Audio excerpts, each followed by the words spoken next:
Hello hi எல்லாருக்கும் வணக்கம். இப்போ நம்ம என்ன பார்க்க போகிறோம் அப்படின்னு பார்த்தீங்கன்னா, பெரிய மிஷினில் டென்ஷன் செட் எப்படி ஃபிக்ஸ் பண்ணுறது அப்படின்றத பார்க்க போகிறோம். ஒரு கஸ்டமர் கமெண்ட் பண்ணியிருந்தாங்க, அதுக்காக இப்போ நம்ம புதுசாக வீடியோ எடுத்து போட்டிருக்கோம். தேங்க்யூ ஃபார் வாட்சிங். இப்போ நம்ம மெரிட் பெரிய மிஷினில் எப்படி டென்ஷன் செட்டை எடுத்துகிட்டு திரும்பி எப்படி ரீப்ளேஸ் பண்ணுறது அப்படின்றத உங்களுக்கு சொல்லித்தர போகிறேன். 2 ஸ்க்ரூ லூஸ் பண்ணி இந்த பிளேட்டை எடுத்துக்கோங்க. நெக்ஸ்ட்டு அந்த ஸ்க்ரூ லூஸ் பண்ணிங்கன்னா அந்த நாப் தனியாக எட்ட வந்துடும். லூஸ் பண்ணி எடுத்துக்கோங்க.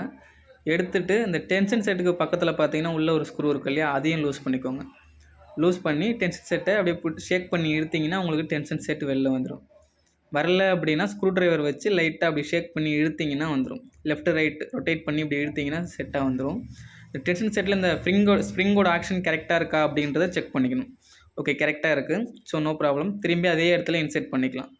இன்செர்ட் பண்ணிவிட்டு சைடில் இருக்கிற ஸ்க்ரூவை டைட் பண்ணிக்கணும், மறக்காமல் டைட் பண்ணிக்கணும். அந்த டென்ஷன் செட் ஸ்க்ரூவை டைட் பண்ணிவிட்டு நெக்ஸ்ட்டு நார்மல் நம்ம எடுத்தோம் இல்லையா, அந்த நாப் ரிலீஸ் ஆகி கீழே வந்துச்சு இல்லையா, அந்த நாப் கரெக்டாக அந்த ஸ்ப்ரிங்குக்கு மேலே இருக்கிற மாதிரி வச்சுக்கணும். வைக்கும்போது கரெக்டாக வைங்க. அப்படி வச்சுட்டு ஸ்க்ரூவை எடுத்து ஸ்க்ரூ பண்ணிக்கோங்க, அதாவது டைட் பண்ணிக்கோங்க. டைட் பண்ணிவிட்டு கூட அந்த ஸ்ப்ரிங்கை எடுத்து மேலே வச்சுக்கலாம். ஓகே, பெண்ட் பண்ணிக்கலாம். கரெக்டாக டைட் பண்ணிக்கோங்க. ஓகேவா? என்னாச்சு அப்படின்னா, நம்ம ஆல்ரெடி இதுக்கு முன்னாடி வீடியோ போட்டிருந்தோம். ஒரு கஸ்டமர் கேட்டிருந்ததால் இந்த வீடியோ திரும்பி புதுசாக எடுத்து போட்டிருக்கோம்.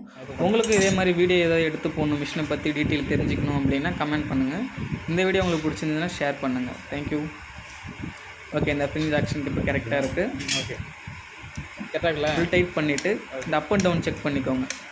ஃப்ரீ மூவ்மெண்ட் இருக்கா அப்படின்றத செக் பண்ணிவிட்டு திரும்ப அந்த பிளேட் எடுத்து நம்ம க்ளோஸ் பண்ணிக்கலாம். க்ளோஸ் பண்ணிவிட்டு அதையும் ஃபுல் டைட் பண்ணிக்கோங்க. நார்மல் டைட் வைக்காதீங்க. அதுமாதிரி மிஷின் யூஸ் பண்ணும்போது ரெகுலராக ஆயிலிங் பண்ணி யூஸ் பண்ணிங்கன்னா உங்களுக்கு மிஷின் ஸ்மூத்தாக இருக்கும். தேங்க்யூ ஃபார் வாட்சிங்.